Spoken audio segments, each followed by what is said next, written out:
अगर इतने पार्ट का इक्विवेलेंट अगर बढ़ रहा है तो आप कहेंगे कि कैपिटल आर बढ़ जाएगा, तो I2 ड्रॉप करेगा। 1 वोल्ट तक तो ठीक है, 1 वोल्ट 10 एम्पियर तक तो ये ओमिक रेजिस्टेंस से काम करेगा, बट उसके बाद वो ओमिक रेजिस्टेंस के जैसे बिहेवियर शो नहीं कर रहा है, तो उसका जो करंट और वोल्टेज का ग्राफ है वो ये शो कर रहा है। अगर इसका रेजिस्टेंस इन्फाइनाइट है तो इससे करंट फ्लो ही नहीं करेगा, जब करंट इससे नहीं फ्लो करेगा तो इस रजिस्टर के क्रॉस पोटेंशियल ड्रॉप नहीं आएगा। इन्फिनिटी किसको माने? इन्फिनिटी एक ऐसा डिस्टेंस है जो एक पर्टिकुलर वैल्यू से बहुत ही ज़्यादा। हेलो, तो आज हम लोग स्टार्ट कर रहे हैं करंट इलेक्ट्रिसिटी, और इसमें जो क्वेश्चंस होंगे वो इजी भी होंगे और अच्छे भी होंगे। तो देखिए हम लोग डिस्कस करते हैं। क्वेश्चन नंबर फर्स्ट जो मैं स्टार्ट करूँगा वो एक इजी क्वेश्चन है, हर जगह आप ये पढ़ते हैं और आपको पढ़ाया जाता है, तो चलो हम लोग शुरुआती इजी क्वेश्चन से करते हैं।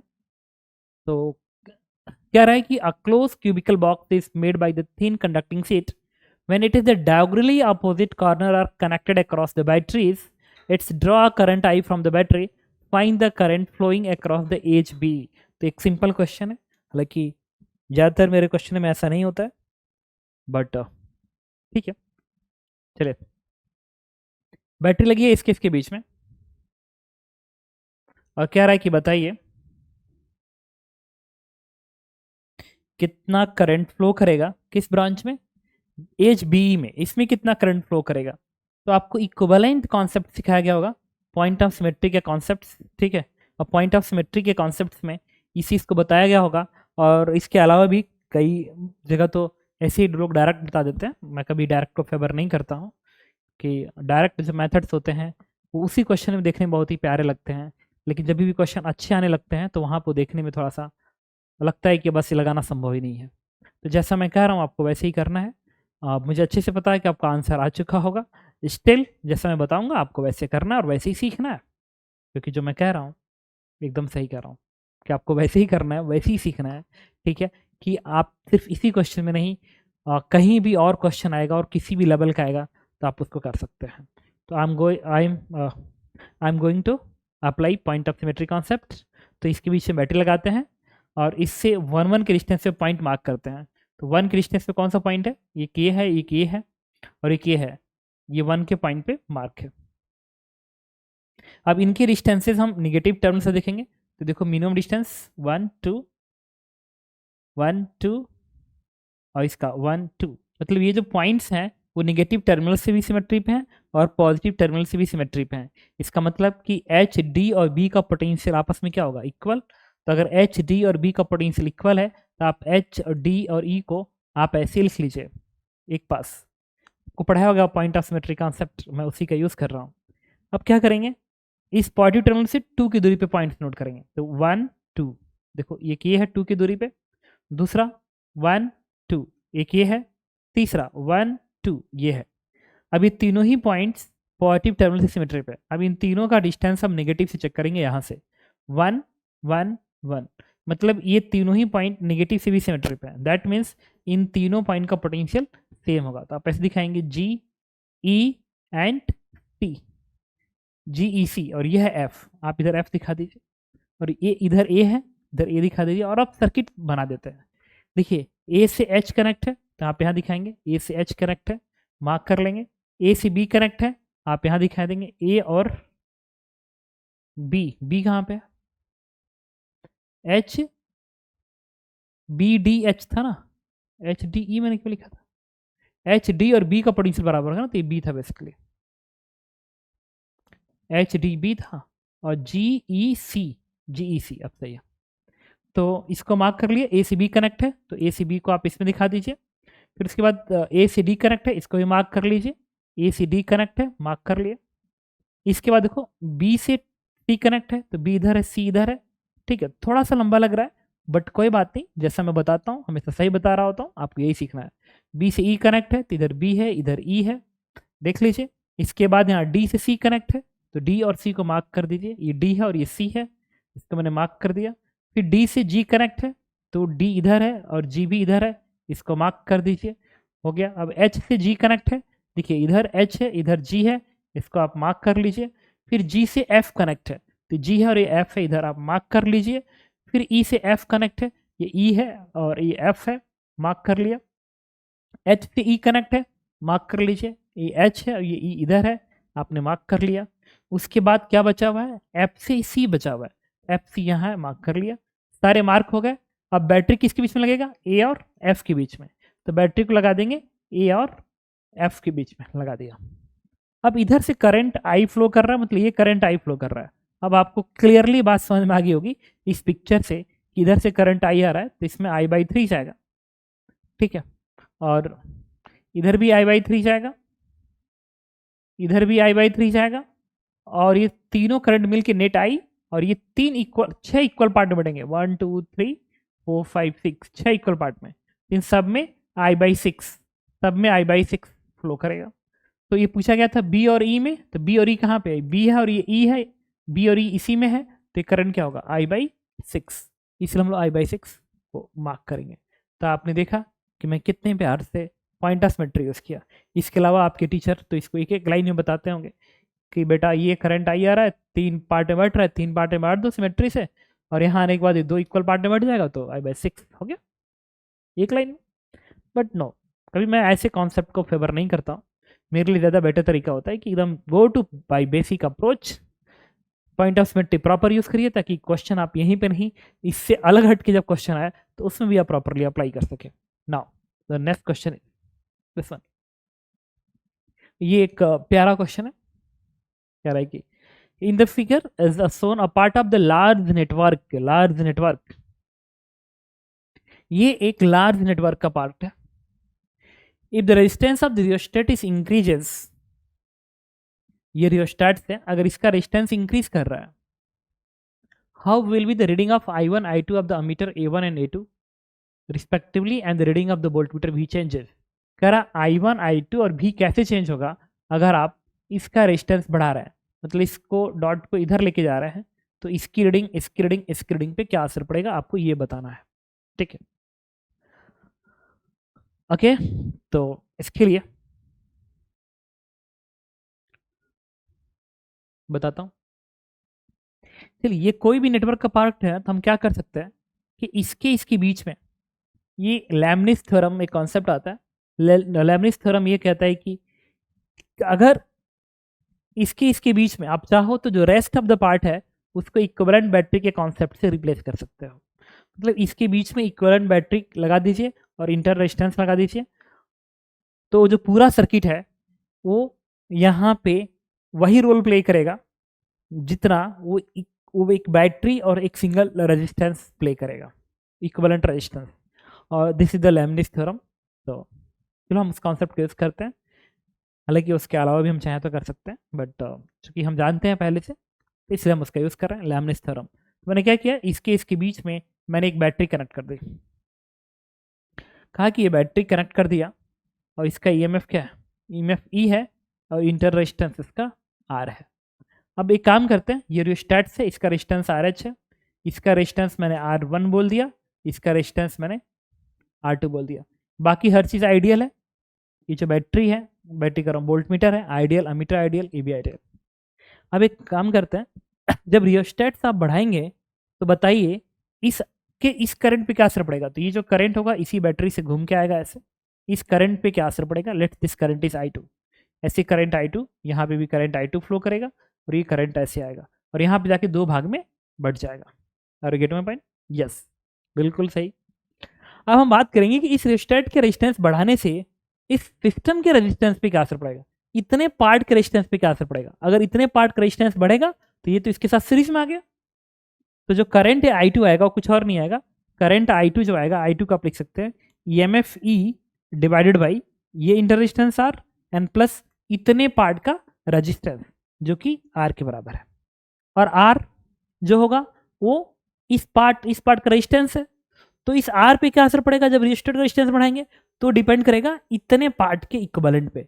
अगर इतने पार्ट का इक्विवेलेंट अगर बढ़ रहा है तो आप कहेंगे कि कैपिटल R बढ़ जाएगा, तो I2 ड्रॉप करेगा। तो चलो हम बात करते हैं इतने पार्ट के रेजिस्टेंस। आप आई थिंक आप मेरी बात को जरूर समझ रहे होगे, ठीक है। इतने पार्ट का जो रेजिस्टेंस आएगा it is let's R dash, तो R डैश को आप लिखेंगे R1 is to RH divide by R1 plus RH, और मैं आर एच यहाँ से कॉमन करके बाहर निकाल लिया, तो ये बन जाएगा R1 divide by R H बाहर यहाँ से भी, तो बनेगा 1 plus R1 upon R H. अब एक चीज़ देखिए, अगर आप आर एच को बढ़ाते हैं तो ये वैल्यू घटेगी, ये वैल्यू घटेगी तो डिनोमिनेटर डिक्रीज करेगा, डिनोमिनेटर डिक्रीज करेगा तो आर डैश इंक्रीज करेगा। तो ये क्वेश्चन ये बता रहा है कि अगर आर एच को आप इंक्रीज करेंगे तो इट इज इम्प्लाइज दैट कि आर डैश इंक्रीज करेगा, आर डैश इंक्रीज करेगा। इसका मतलब कि रियोस्टैट का रेजिस्टेंस बढ़ाने से ये रेजिस्टेंस बढ़ेगा। जब ये रेजिस्टेंस बढ़ेगा तो R2 के साथ सीरीज में आएगा तो टोटल बढ़ेगा और ये भी टोटल बढ़ेगा, मतलब कैपिटल R बढ़ेगा। इसका मतलब I2 को ड्रॉप होना है, I2 को ड्रॉप होना ही होना है।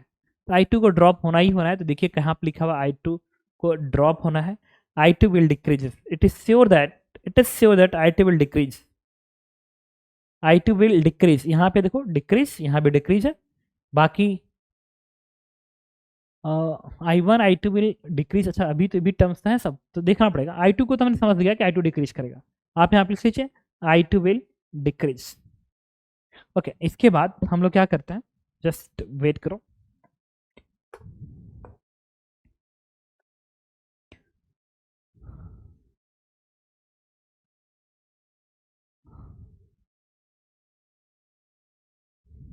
तो I2 जो है वो डिक्रीज करेगा। इसके बाद आते हैं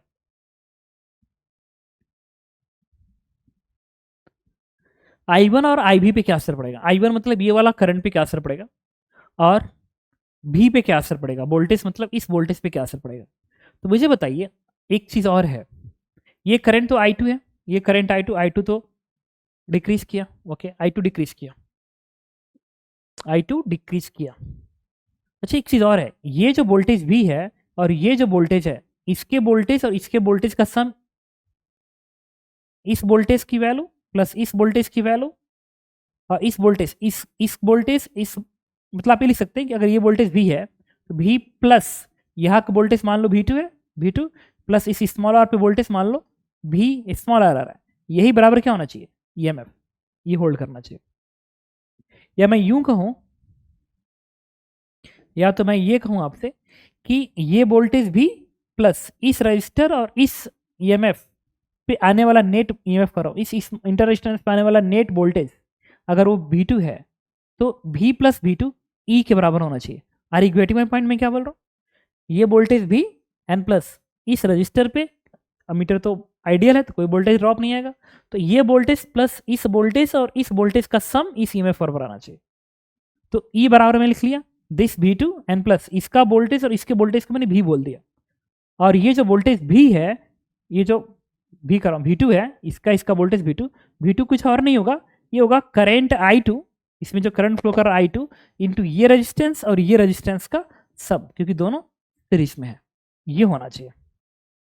अरे गेट में पढ़ना एकदम पढ़ाया गया कि इस वोल्टेज का सम EMF होता है, और मैं इस वोल्टेज और इस वोल्टेज के सम को मैंने क्या मान लिया है, V2 मान लिया, V2 का ये।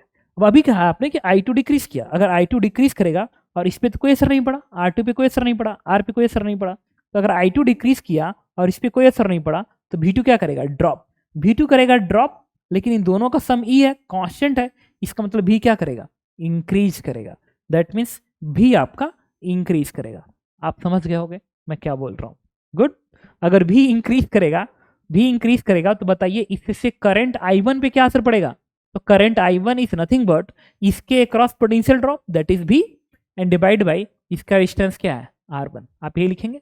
अभी आपने बोला कि सर ये V इंक्रीज करेगा, अगर V इंक्रीज करेगा, R1 तो कांस्टेंट रह गया, तो V इंक्रीज करेगा तो I1 को इंक्रीज होना पड़ेगा, that means I1 will be increases. Now your answer is I2 will decrease, I1 and V will increase. Your answer is third part. Are you getting my point? मैंने कैसे बताया?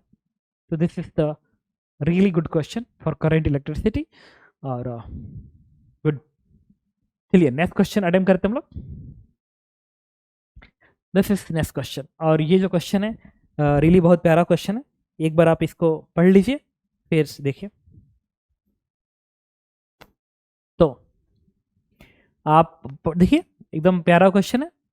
Volt ampere characteristics of an unknown device D connected in circuit in series with the resistance and a battery as shown in the figure. If the value of resistance is capital R is 300 kilo ohm, इसका resistance अगर 300 kilo ohm है, and the terminal voltage of the battery is 5 kilo volt, find the potential across the device. इस device से कितना potential difference आएगा, जबकि इस device पे में जो करंट पास कर रहा है, करंट पास करेगा, उसका वोल्टेज के साथ, इस करंट का इसके वोल्टेज के साथ जो ग्राफ है वो इसको गवर्न कर रहा है.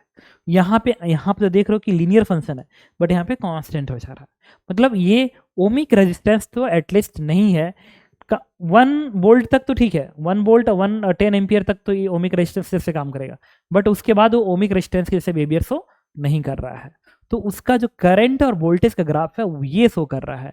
तो बताइए कि अगर ये 5 किलो वोल्ट अगर आपने अप्लाई कर दिया तो इसके ऊपर कितना पोटेंशियल ड्रॉप आएगा. गुड, स्वस्थ है. अच्छा, एक चीज तो क्लियर है कि ये जो पार्ट है वो या तो इस पार्ट के इस लाइन में चलेगा या तो इस लाइन में चलेगा, किसी एक लाइन में तो चलेगा. अब किस लाइन में चलेगा ये नहीं समझ में आ रहा, बट ठीक है, चेक करते हैं. चेक करना हमारा काम है, ठीक है, तो करते हैं. मैंने क्या किया, मेरा प्रॉब्लम ये है कि जो इसके अक्रॉस वोल्टेज आएगा वो 1 वोल्ट से कम आएगा कि 1 वोल्ट से ज्यादा आएगा. मतलब इसमें देखो ना 1 किलो वोल्ट, ऑप्शन में तो दिख रहा है कि 1 से ज्यादा ही वाला दिख रहा है. थोड़ा बहुत तुक्का का दिमाग लगाया जाता, तो हम भी उसी तरीके से बन जाते हैं, आंसर ओरिएंटेड बन जाते हैं. क्यों? तो मैंने ये सोच लिया कि जो वोल्टेज यहाँ पे आ रहा है ना, इसके अक्रॉस जो वोल्टेज आ रहा है वो मान लो 1 वोल्ट से ज्यादा का काम कर रहा है. मतलब मैं ये मान के चल रहा हूँ, लेट एजम्पशन, बट बाद में वेरीफाई करना पड़ेगा. लेट एजम्पशन, अगर ये एजम्पशन हमारा सही निकला तो मैं ये कहूँगा कि यस यही होगा, अदरवाइज हमें इससे कम वाले पे आना पड़ेगा. हमारा एजम्पशन है कि जो वोल्टेज भी है इट इज ग्रेटर देन 1. 1 से ज्यादा की बात हो रही है, या ग्रेटर देन इक्वल टू 1 या 1 से ज्यादा की बात कर रहा है. अच्छा, अगर इसके अक्रॉस वोल्टेज 1 वोल्ट से ज्यादा हो गया तो ये अपने अंदर जो करंट पास करने देगा वो सिर्फ 10 मिली एम्पियर पास करने देगा, इससे ज्यादा पास नहीं करने देगा. क्योंकि कह रहा है कि वोल्टेज अगर ज्यादा कर दोगे तभी भी ये करंट 10 मिली एम्पियर ही रहेगा. मतलब हम ये कह सकते हैं कि जो करंट हम इसमें दिखाने की कोशिश कर रहे हैं, ये जो करंट आई होना चाहिए इस केस में हम 100% श्योर 10 मिली एम्पियर होना चाहिए. अगर ये 10 मिली एम्पियर है तो ये रेजिस्टेंस कितना है, 300 किलो ओम है. तो इस पे जो वोल्टेज आएगा ये वोल्टेज लेट V1 है. तो आप V1 को क्या बोलोगे, V1 equals to current I into resistance, क्योंकि ये तो ओमिक रेजिस्टेंस है तो ये करंट आई बनेगा 10 मिली एम्पियर इंटू इतने पार्ट का रेजिस्टेंस क्या 300 किलो है, 300 किलो है. तो मैं लिख लिया current V equals to I into R. यहाँ से आ गया कितना, ये इससे कैंसिल आउट, ये आ गया 3 किलो वोल्ट, ये 3 किलो वोल्ट आ गया. और मैं जानता हूं कि ये वोल्टेज और इस वोल्टेज का सम इसके बराबर होगा. That means V1 plus V जो होना चाहिए, V1 प्लस V जो होना चाहिए वो 5 किलो वोल्ट के बराबर आना चाहिए. अभी V1 अगर यहाँ पे रख दूं तो V कितना आ गया, 2 किलो वोल्ट आ गया. और देखिए क्या ये 2 किलो वोल्ट इस 1 से ज्यादा है, यस ज्यादा है. इसका मतलब कि जो आपने एजम्पशन माना है एकदम सही माना है. तो your answer is 2 kilo volt. आपने देख लिया कि मैंने कैसे क्वेश्चन को आसान तरीके से हैंडल करने की कोशिश की. आपको भी ऐसे ही क्वेश्चन सीखने और करने हैं. एकदम सेम क्वेश्चन पे बेस्ड होके मैं आपको एक और क्वेश्चन कराता हूँ. देखिए ये रियल में बहुत ही प्यारा क्वेश्चन, और इसका जो डायग्राम है वो ये है, ये दिस वन इज द, ये क्वेश्चन डायग्राम है, इधर तो दिख रहा है, ये क्वेश्चन के डायग्राम से कह रहा है कि वोल्ट एम्पियर, और इसमें जो ग्राफ बना हुआ है ना, ये ग्राफ, ये एक स्ट्रेट लाइन ऐसे आता है ऐसे, और यहां आने के बाद ये सीधे ऐसे जाता है, ये ग्राफ ऐसे है. ये आपको देख लेंगे ग्राफ बेसिकली इस तरीके से पढ़ते हैं. A volt ampere characteristics of a non linear device D, इसका and corresponding circuit use are shown in the adjoining figures. ठीक है, कह रहे हैं कि ये जो डिवाइस है ना, इस डिवाइस का वोल्टेज और इसमें पास होने वाला करंट, इस डिवाइस का जो वोल्टेज है दैट इज V1, इस डिवाइस से कि पैरेलल ये वोल्टमीटर लगा हुआ है, आइडियल वोल्टमीटर, इसका रेजिस्टेंस इनफाइनाइट होगा, और इसका जो वोल्टेज है, इसमें जो करंट पास कर रहा है, उस करंट और इस वोल्टेज में ये ग्राफ है आई वर्सेस बी का। मतलब ये लीनियर फंक्शन है, ये लीनियर फंक्शन सिर्फ 5 वोल्ट तक है, उसके बाद इसका जो वोल्टेज है वो कांस्टेंट हो जाता है, कांस्टेंट, इसका वोल्टेज बढ़ना बंद हो जाता है। ओके, ठीक है। तो जब हम इसका करंट और वोल्टेज ग्राफ बनाते हैं तो ग्राफ ऐसे आ रहा है, ये 10 ओम का है और इसके क्रॉस पोटेंशियल ड्रॉप V2 है, this one is the V2, आपको दिख रहा होगा ये V2 है और ये आपका V1 है, ये रेजिस्टेंस 10 ओम है, और ये है बैटरी VB और VB जो बैटरी है उसका पोटेंशियल ड्रॉप वारी कर रहा है 0 से 30 वोल्ट तक। V1 across the device is D, V2 is across the 10 ohm resistance, current I supply by the battery and measured by the ideal voltmeter V1, V2 and earlier ammeter. Which of following graph is correct relationship? कौन सा graph सही है? तो चलिए, ये है current versus VB, voltmeter graph, current versus voltmeter graph. किसमें मतलब ये जो करंट आई है ये आइडियल वोल्टमीटर है तो इससे तो करंट फ्लो नहीं करेगा, तो ये जो करंट पास कर रहा है इस करंट का इस वोल्टेज के साथ क्या रिलेशन है ये हमें देखना है। तो ठीक है, समझना पड़ेगा कि क्या होगा। तो इसमें एक बहुत बड़ा सा पिक्चर है, पता है क्या, कि इसका वोल्टेज है ना, इसका जो वोल्टेज है वो लीनियर है सिर्फ 5 वोल्ट तक। तो इसमें हम भी एक एजम्पशन के थ्रू आगे बढ़ने की कोशिश कर रहे हैं। ठीक है, मैं यहाँ पे बना रहा हूँ, फिर देखेंगे। इससे मैंने क्या कि लेट V1 की वैल्यू मैं लेस देन 5 की बात कर रहा हूँ। अगर V1 की वैल्यू 5 से कम है या इक्वल है तो ये ग्राफ क्या चलेगा, हालांकि 5 पे तक जा रहा है उसके बाद इनइक्वालिटी आ रही है। तो 5 से अगर कम है तो हम बात कर लेते हैं, 5 से कम है तो ये करंट और ये जो वोल्टेज है, ये जो वोल्टेज है V1, एक्चुअली V1 है, ध्यान रखना, इट इज V1, ये V1 है। और इसमें हम थोड़ा सा ग्राफ और बना लें, ये V1 है, let this is V1 and this is VB, ये बैटरी का है, आपको क्लियर कर दो। इसमें ये करंट आई है और ये V2 है जो मुझे दिख रहा है इसके अंदर, ये V2 है और ये दिया गया VB, ये VB है, ये ग्राफ है। तो अगर V1 की वैल्यू 5 वोल्ट से कम, अगर ये वोल्टेज 5 से कम है तो स्ट्रेट लाइन बनेगा और इस स्ट्रेट लाइन का स्लोप होगा करंट I बराबर y बराबर mx। तो y I पे है तो y बराबर m कितना है, m इस लाइन का स्लोप होगा तो ये कितना है, ये 2 है तो ये 1 होगा, तो ये 1 और ये 5, तो ये बनेगा 1/5 इंटू 1/5 इंटू ये वोल्टेज क्या है V1 है, तो V1 ये है बेसिकली, ये करंट वर्सेस वोल्टेज का ग्राफ है, किसका, इसका। ठीक है, करंट वर्सेस V1 का ग्राफ, करंट वर्सेस V1 का ग्राफ। ठीक है, ओके। तो अभी मुझे बताइए, अब मुझे ग्राफ बनाना है करंट वर्सेस बैटरी का वोल्टेज, इसके वोल्टेज से क्या ग्राफ बनेगा, तो ये बताइए, इसका वोल्टेज का सम VB होना चाहिए, तो आप यहाँ लिखेंगे V1 प्लस V2 बराबर VB, ऐसे लिखेंगे, और ये VB वर्सेस करंट चलना है। एक और चीज आप कर सकते हैं, ये जो करंट I फ्लो कर रहा है इसमें भी I फ्लो करेगा, तो इस करंट I में और इसका वोल्टेज V2 में रिलेशन होगा, ये तो लीनियर रेजिस्टेंस है, मतलब ओमिक रेजिस्टेंस, तो आप क्या लिखेंगे V2 equals to I is to R, R कितना है 10, करंट I इज टू 10 कर दिया। ओके, अब एक काम करते हैं, ये I वर्सेस VB के ग्राफ है, मतलब मुझे V1 को यहां से निकालना पड़ेगा, V1 क्या आएगा 5i, तो यहाँ पे लिखेंगे 5i, तो 5i प्लस V2 जगह पे क्या लिखेंगे 10i, यहाँ पे 10i रख दीजिए, तो यहाँ से V1 की जगह पे 5i, यहाँ से 10i, तो हो जाएगा 15i, ये हो जाएगा आपका 15i is equal to VB। तो ये I वर्सेस VB है तो 15 को नीचे भेज दीजिए इसको, ये हो जाएगा I is equal to 1/15 into VB, ये बन जाएगा, बन गया इक्वेशन 1, इक्वेशन 2, इक्वेशन 3, इन 3 से तो मुझे ये बन गया। तो ये एक स्ट्रेट लाइन है passing through origin and slope 1/15 होना चाहिए, लेकिन कहाँ तक, जब तक V1 5 वोल्ट तक जाएगा, ये तो VB है, इसका मतलब कि शुरुआती स्लोप तो हमें 1/15 चलना ही चाहिए। V1 5 वोल्ट, शुरू में तो वोल्टेज तो 5 से कम ही रहेगा, क्योंकि जब 5 इसका वोल्टेज जब बहुत ज़्यादा कर देंगे तब ना इसका वोल्टेज 5 से ज़्यादा बढ़ेगा। लेकिन शुरू में जब ये वोल्टेज V बहुत कम होगा तो V1 भी बहुत कम होगा, तो 5 से कम पे, तो 5 से कम में शुरू में जो ग्राफ बनना चाहिए वो कहाँ तक चलना चाहिए, ये 1/15 का स्लोप पे जाना चाहिए। तो देखो क्या यहाँ पे 1/15 का स्लोप है, यहाँ पे देखिए तो ये लेंथ 1 है और ये 10, ये 20, तो 15, तो बनेगा 15, तो 1/15। यस, ये जो स्ट्रेट लाइन है ये सही में सही जा रहा है, लेकिन हमें ये देखना पड़ेगा कि ये यहाँ तक तो गया, इसके बाद देखो ये स्ट्रेट लाइन, फिर ये स्ट्रेट लाइन चेंज हो गया, यहाँ से चेंज हो गया, तो यहाँ पे फंक्शन नॉन डिफरेंशिएबल है। तो ये देखना पड़ेगा कि ये लाइन कब तक चलेगा, किस वोल्टेज तक जाएगा।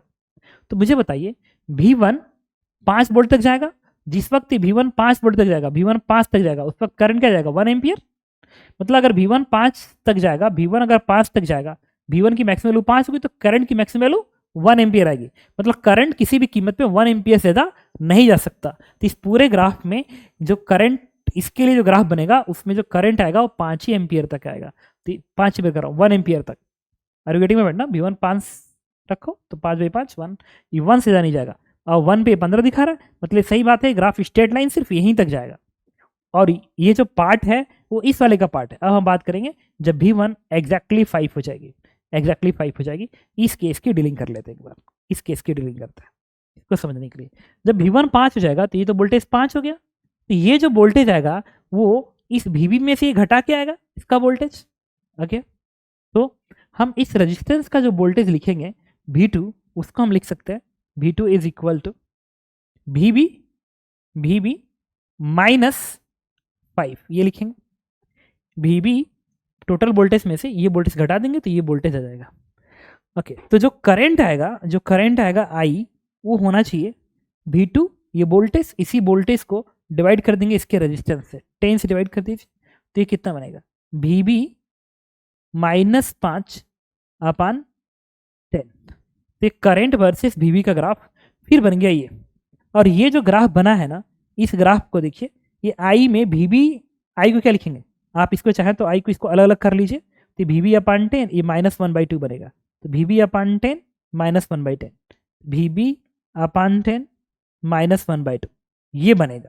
अभी करंट वर्सेस VB का जो ग्राफ है, करंट वर्सेस VB का जो ग्राफ है वो भी एक स्ट्रेट लाइन बनेगा, क्योंकि y बराबर mx जैसे, लेकिन स्लोप 1/10 आएगा। स्लोप हमें 1/10 चाहिए, तो देखिए क्या स्लोप 1/10 आ रहा है, यहाँ से जो ग्राफ जा रहा है इसका स्लोप 1/10 है, तो सही में है 1/10। कैसे है देखिए, ये 1 है और ये क्या होगा, ये 1 आ गया ना,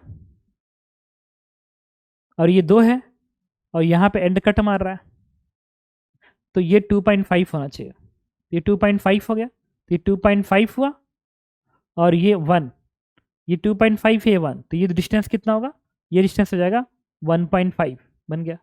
अब ये 1.5 आ गया, और ये डिस्टेंस कितना है देखिए, ये है 15 और ये है 30, तो ये होगा 30 में से 15 सब्ट्रैक्ट कर दीजिए तो आएगा 15, ये 15, ये 1.5, तो स्लोप क्या आएगा इस लाइन का 1.5/15, इट इज़ 1/10। यस 1/10 आ रहा है, एकदम सही जा रहा है, ये एकदम सही जा रहा है। इसका मतलब कि ये जो कह रहा है कि ये स्ट्रेट लाइन ऐसे जानी चाहिए, तो सही में जानी चाहिए, और जो VB है वो मैक्सिमम कहाँ तक जा सकता है, 30 वोल्ट तक जा सकता है। इसका मतलब इसका ये पार्ट एकदम सही कह रहा है। आई थिंक आप इस बात को समझ रहे होगे कि मैं कैसे टैकल कर रहा हूँ क्वेश्चन को। अब हम बात करते हैं क्वेश्चन नंबर 2 पे आते हैं। 2 जो है वो करंट वर्सेस V2 ग्राफ है। V2 कौन सा पोटेंशियल ड्रॉप है, ये है। अच्छा, ये लीनियर, ये ओमिक रेजिस्टेंस है। ओमिक रेजिस्टेंस में करंट और वोल्टेज ग्राफ तो हमेशा स्ट्रेट लाइन बनता है, ओमिक में V=IR हमेशा यूज होगा।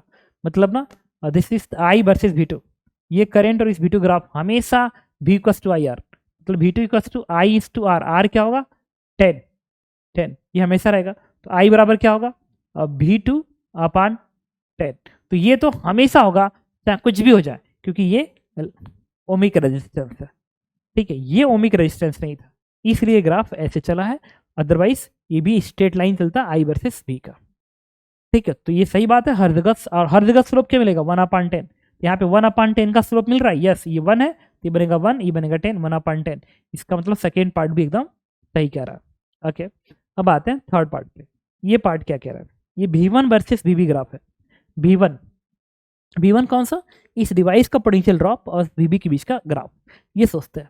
तो सबसे पहले तो हम बात करेंगे ये V1 जब 5 वोल्ट से कम होगा, जब ये 5 वोल्ट से कम होगा, उसके बाद जब एक बार V1 की वैल्यू 5 वोल्ट से ज़्यादा तो कभी हो ही नहीं सकती है।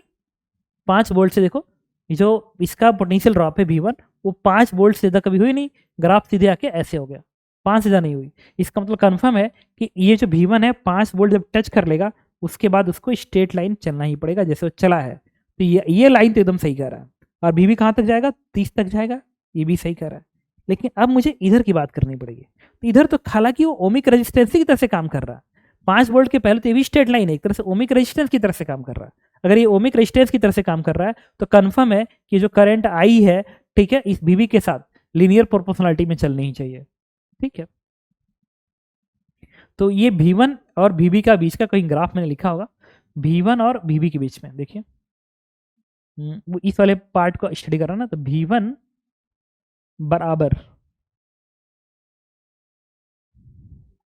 V1 और VB के बीच में ग्राफ चाहिए ना, तो V1 बराबर क्या आ गया, 5 आ गया।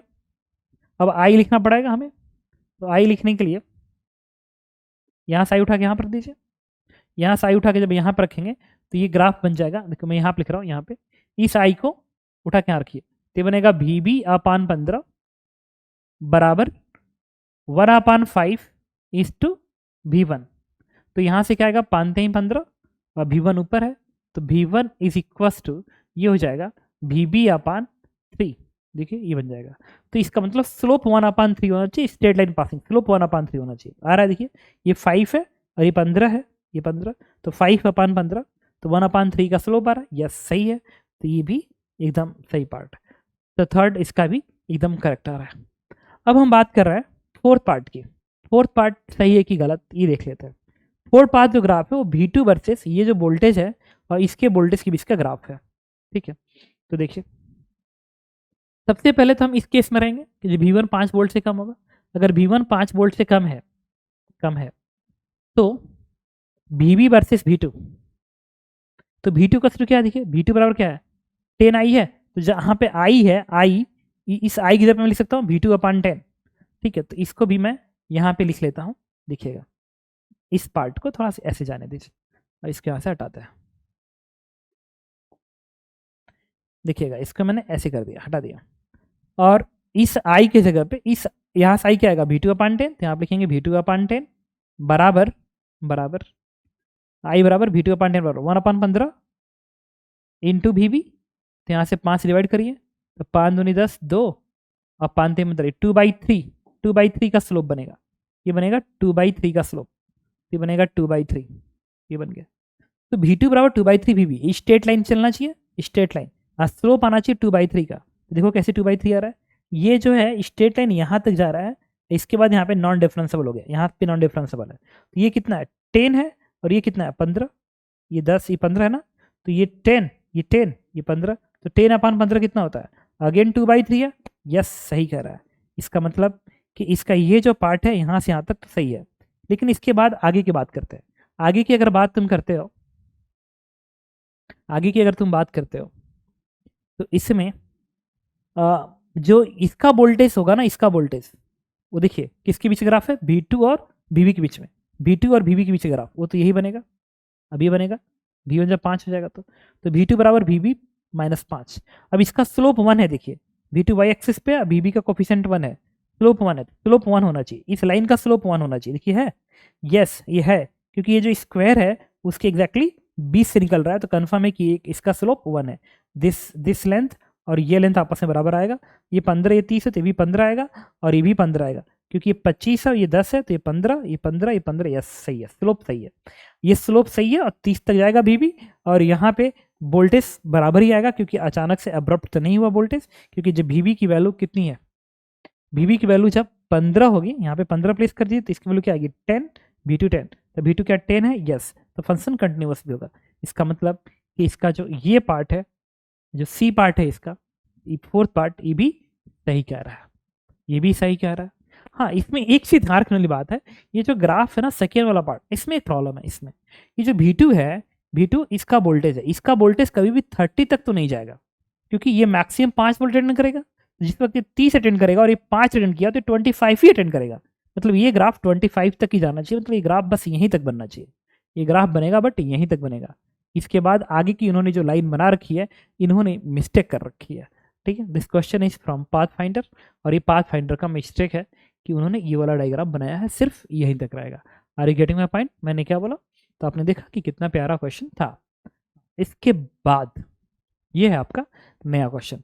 ये जो क्वेश्चन है वो IMPHO के एग्जाम में भी पूछ चुका है। ठीक है, और देखिए इस क्वेश्चन को आप क्या कह रहा है।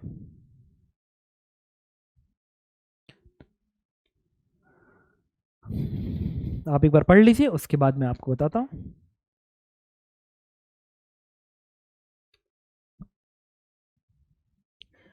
तो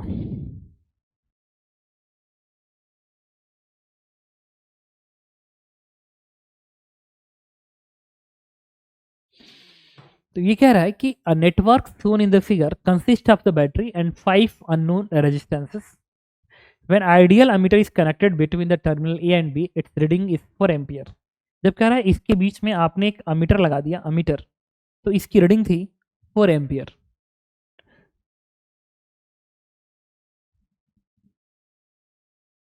And when the resistance of 3 ohm is connected in the series with the ammeter, reading becomes 2 ampere. जब इसके साथ एक आपने रजिस्टर लगा दिया तो रीडिंग 2 एम्पियर हो गया। Now the ammeter and the resistance are disconnected and ideal voltmeter is connected between the terminal A and B. इसके बीच में अगर वोल्टमीटर लगा दिया जाए तो उस वोल्टमीटर की रीडिंग कितनी होगी? तो एक बार फिर ये क्वेश्चन थेवेनिन थ्योरम पे बेस्ड क्वेश्चन है। ठीक है, क्या करेंगे, इसके बीच में, इसके बीच में इस पूरे सिस्टम का आप इक्विवेलेंट EMF और इक्विवेलेंट इंटर रेजिस्टेंस से आप रिप्लेस कर सकते हैं पूरे सिस्टम को।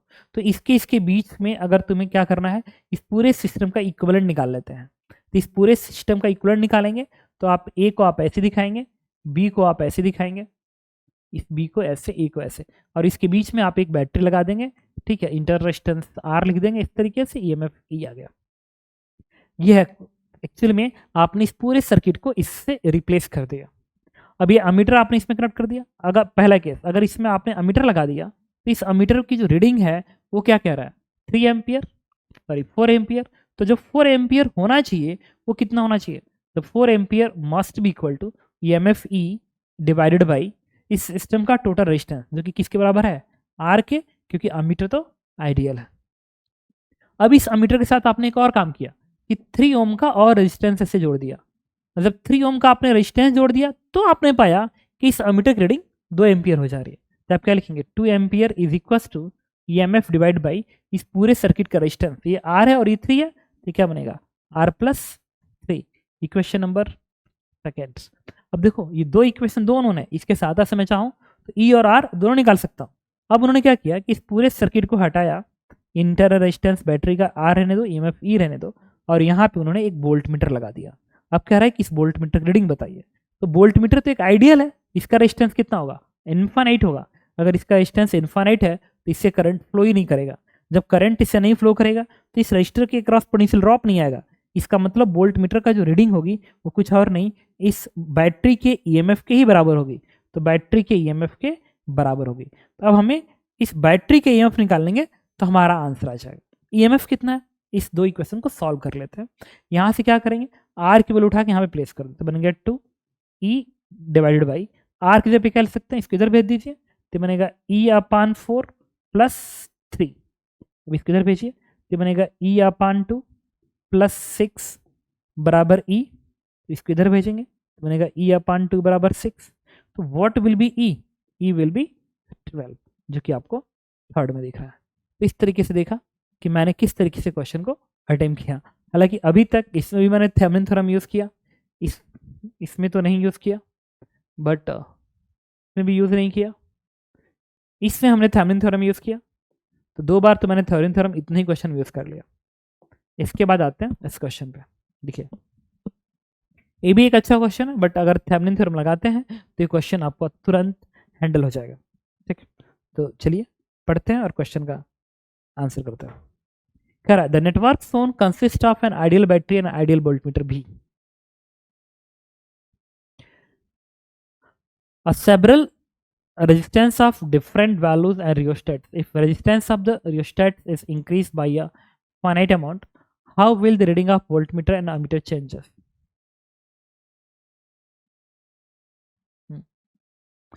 कह रहे कि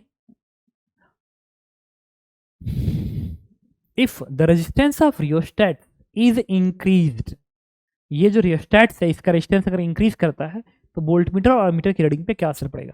तो एक बार वही क्या थेवेनिन थ्योरम, इतना जो पार्ट है ना, इतने पार्ट का इक्विवेलेंट बना लेंगे, इक्विवेलेंट बैटरी, इतने पार्ट का इक्विवेलेंट बैटरी से इसको रिप्लेस कर देंगे। जब इतने पार्ट को रिप्लेस कर देंगे ना तो ये डायग्राम आपका कैसे बनता नजर आएगा, इसको मैं यहाँ पे दिखा देता हूँ।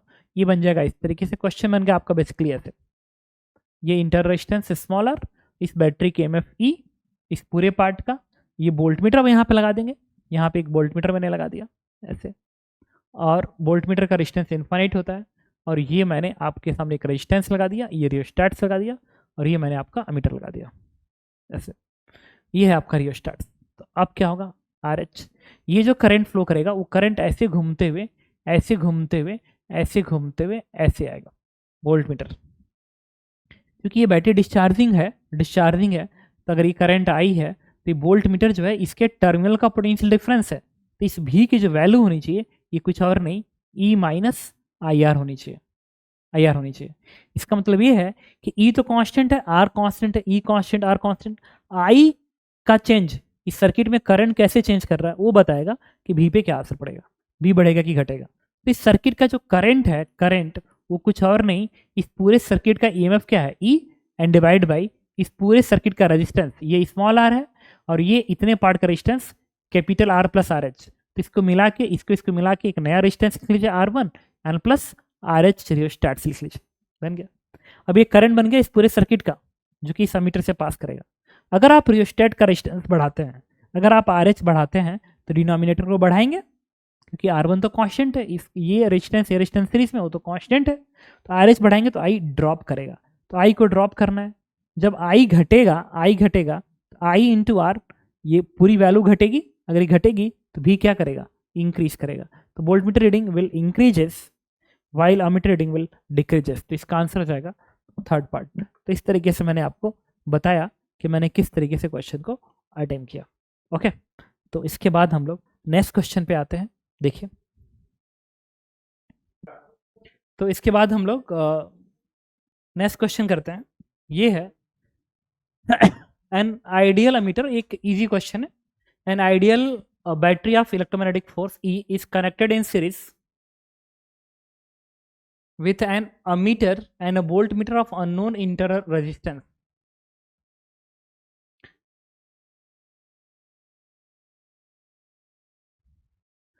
Certain resistance is connected in parallel with the voltmeter. An ideal battery of electromagnetic EMF E is connected in series with an ammeter and a voltmeter of unknown internal resistance. ठीक है, एक बार क्वेश्चन को पढ़ लीजिए फिर solve करिए, मैं बताता हूँ। ओके, तो देखिए, तो इसको आप ना सीरीज में कनेक्ट करना, तो ऐसे कनेक्ट कर लीजिए। ये वोल्ट मीटर है और ये एक अमीटर है, ये इरडो के अंदर भी है और एक इजी क्वेश्चन है, इस तरीके से लगा हुआ। तो इसकी जो रीडिंग होगी इनिशियली, लेट्स V1 है, वो क्या पूछा है, what is the initial reading of volt meter. ये V1 है और ये V2 है, तो आप क्या लिखेंगे, V1 प्लस V2, ये जो वैल्यू होनी चाहिए E के बराबर होनी चाहिए, इक्वेशन नंबर 1। अब इसमें जो करंट फ्लो करेगा, ये करंट इसमें मान लो I फ्लो करता है, तो ये करंट जो I फ्लो कर रहा है इसमें, इस करंट के बेस इसके रेजिस्टेंस I इंटू R करेंगे तो इसका वोल्टेज V2 आएगा, और ये V1 आएगा, इस करंट इंटू इसका इक्विवेलेंट रेजिस्टेंस से मल्टीप्लाई करेंगे तो V1 आ जाएगा। V1 V2 का सम E होना चाहिए। अब क्या कह रहा है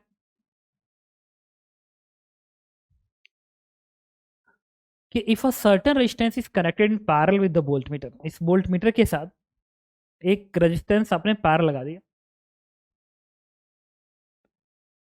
then ammeter reading is becomes 1 upon eta time, ammeter की रीडिंग 1 अपॉन ईटा टाइम्स हो जाता है, और ये eta times of their respective initial reading, मतलब ये हो जाता है V2 upon eta, ammeter readings becomes इतना टाइम्स। अच्छा, वोल्ट मीटर की रीडिंग 1 अपॉन ईटा होता है, मतलब ये V1 अपॉन ईटा होता है, जबकि ये जो होता है ईटा इंटू V2 हो जाता है।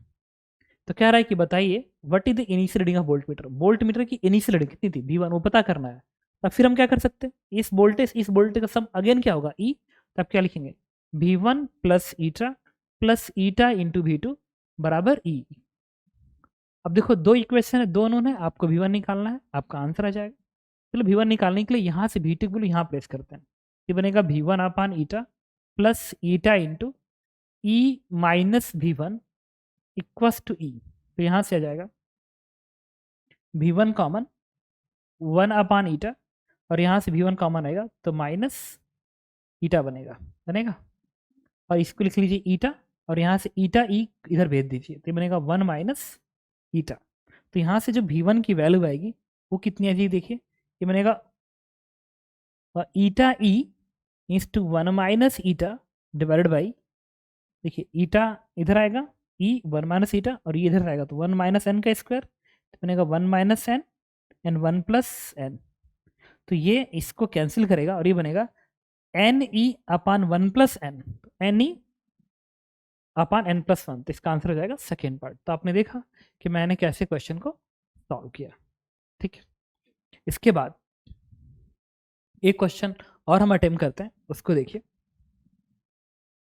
ओके, तो ये जो क्वेश्चन है ये नेक्स्ट क्वेश्चन है, और ये भी एक इजी क्वेश्चन है, इडो के अंदर है। कह रहा है two identical conducting sphere each of radius A R radius A and centre separation है डी, और एक और स्फीयर है इसका भी रेडियस है, और जो 20 की दूरी है वो डी के बराबर है, और क्वेश्चन में डी दिया गया है greater than A, and homogeneous medium of permittivity epsilon है, एंड रेसिस्टिविटी रो के बराबर है इस मीडियम की। One of the following is the correct expression of resistance between them. इसके बीच का रेजिस्टेंस बताइए। चलिए, अगर आपको रेजिस्टेंस निकालना है और क्वेश्चन दिया है कि जो डी है इस ए से बहुत ही ज्यादा है, डी अगर ए से बहुत ज्यादा है, तो मैं ये कह सकता हूं पता है क्या, कि अगर डी इस ए से बहुत ज्यादा है तो इसका असर इस पे नहीं पड़ने वाला है। तो कायदे से ये एक ऐसा स्फीयर है जिसके लिए ये कुछ है ही नहीं है, तो इसमें ना एक टर्म्स आता है दैट इज इन्फिनिटी। इन्फिनिटी किसको माने, तो इन्फिनिटी एक ऐसा डिस्टेंस है जो एक पर्टिकुलर वैल्यू से बहुत ही ज्यादा हो। तो मैं कह सकता हूं कि ये अगर यहाँ पे एक पॉइंट सेलेक्ट कर लूँ, एक पॉइंट पी सेलेक्ट कर लूँ, तो यही बेसिकली इन्फिनिटी की तरह से काम कर रहा है इस सरफेस के लिए, और ये पॉइंट पी इस सरफेस के लिए भी इन्फिनिटी की तरह से काम कर रहा है, क्योंकि ये सेपरेशन इतना ज्यादा है कि ये इस डिस्टेंस को d/2 को या d/3 को कुछ भी बोलो, इसको आप इसके रिस्पेक्ट में इन्फिनिटी बोल सकते हैं। तो आपके सामने एक स्फीयर मिल गया, एक स्फीयर जिसका रेडियस ए है और उसका दूसरा सरफेस इन्फिनिटी पे है। तो इसके बीच का आपको रेजिस्टेंस निकालना है, जबकि रेसिस्टिविटी रो है। तो आपको याद है कॉन्सेंट्रिक स्फीयर के केस में आपने रेजिस्टेंस का फॉर्मूला लिखा था, इट इज रो एल की जगह पे B minus A divide by 4 pi epsilon naught A B लिखा था, जहां बी आउटर रेडियस था। अब यहाँ से बी को कॉमन निकाल लीजिए, तो बनेगा रो अपान 4 पाई एप्सिलॉन नॉट ए, जब बी कॉमन निकाल लेंगे तो बनेगा 1 माइनस ए अपान बी। अब इस पे लगा दीजिए लिमिट बी अप्रोचिंग इन्फिनिटी। तो अगर यहाँ पे आप बी अप्रोचेस इन्फिनिटी लगाएंगे, लिमिट बी को अगर इन्फिनिटी अप्रोच करवा देंगे, क्योंकि ये जो दूरी है ना, ये जो दूरी है सेंटर से जो दूरी बी है, बी बहुत ही ज़्यादा है क्योंकि इन्फिनिटी को जा रहा है। तो बी अगर इन्फिनिटी अप्रोच किया तो वैल्यू 0 हो गई, तो वैल्यू क्या आ गई, रो अपान 4 पाई एप्सिलॉन नॉट ए आ गई, ये दूरी आ गई रो अपान 4। ये मिल गया आपको रेजिस्टेंस इस वाले पार्ट का। सिमिलरली इसका भी रेजिस्टेंस यही आएगा। अब एक काम करते हैं, अगर कोई कह रहा है कि इसके बीच का रेजिस्टेंस बताइए, तो आप क्या करेंगे, इसके बीच में एक बैटरी कनेक्ट करेंगे, और आप ऐसे कहेंगे कि 1 इन्फिनिटी के साथ रेजिस्टेंस बना रहा है और 2 इन्फिनिटी के साथ बना रहा है, और बैटरी किसके बीच में लगाना है, 1 और 2 के बीच में। तो आप ऐसे दिखाएंगे, देखिए 1 इन्फिनिटी के साथ बना रहा है तो एक रेजिस्टेंस ऐसे दिखाएंगे 1 इन्फिनिटी के साथ बना रहा है, ठीक है। और ये रेजिस्टेंस बेसिकली आर, यही वाला आर है, दिस इज आर। और इन्फिनिटी 2 के साथ बना रहा है तो इन्फिनिटी 2 के साथ बना रहा है, 2 के साथ बना रहा है, तो यहाँ पे मैंने 2 लिख दिया और इसको भी आर लिख दिया। और बैटरी किसके बीच में लगा है, 1 और 2 के बीच में, तो बैटरी लगी है 1 एंड 2 के बीच में। अब ये दोनों रेजिस्टेंस सीरीज में आ गए, अगर दोनों सीरीज में आ गए तो कोई पूछे आर इक्विवेलेंट कितना आएगा, इट इज 2R, तो इसी का ट्वाइस कर दीजिए तो आंसर आ गया rho upon 2 pi epsilon naught A, and this is our answer. तो आपने देखा A part is correct answer. तो मैंने आपको बताया कि इक्विवेलेंट रेजिस्टेंस कैसे निकालते हैं रीडो का प्रॉब्लम से, ठीक है। और क्वाइट पॉसिबल है कि आपको डिफिकल्ट लग रहा होगा, तो ये हो सकता है कि आपको इसको इस लेवल तक दिखाया ना गया हो जिसके वजह से आपको दिक्कत आ रही होगी, बट ओके है, ठीक है। Thank you. बाकी नेक्स्ट क्लास में हम लोग कैपेसिटर स्टडी करेंगे।